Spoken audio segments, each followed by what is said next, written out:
ntombi yakwamashomane khona apha eMambatheni yagana ithi nentombi kaNqodi lapha ekhaya gana ubaba uMathole angazi ungabala kuthini lasaganisa lapha kuThelethu eMambatheni sibene kakhulu ngegazi nabomba kodwa ngaphezulu kwalokho inkosi yaMambala inkosi Mhlonishile inkunzi ekhanda libanzi yakhana intombi yenkosi Dinizulu umntwana walapha eSindeni umntwana uMhlabamoni umntwana uMhlabamoni-ke nazi-ke wazala umntwana uGilbert yoba sengumzukulu wami nje unkulu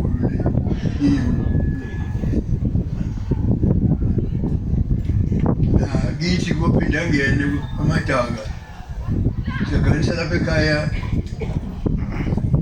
indodakazi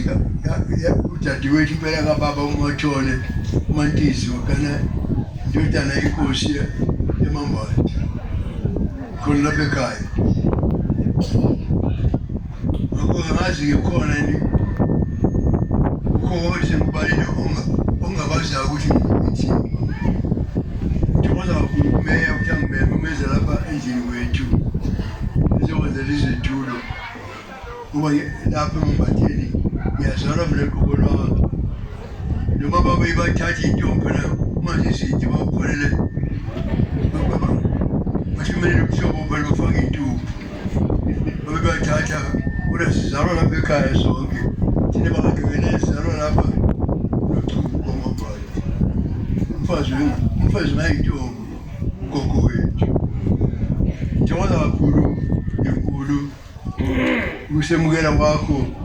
ngizande ishisayo lapha ekhaya bonga kakhulu ngoba nalapha kade ngagcina ukuza lapha ekhaya benxa-ke emsebenzini umuntu emxakayo jabula kabi nje ukuba lapha ekhaya nje ngakho ngibonga kuwe mntakamkazi Mhlonishwa ungimema ukuthi uma uza lapha ngize nami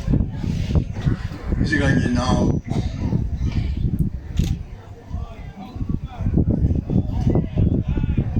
Umhlonishwa-ke uthe kimi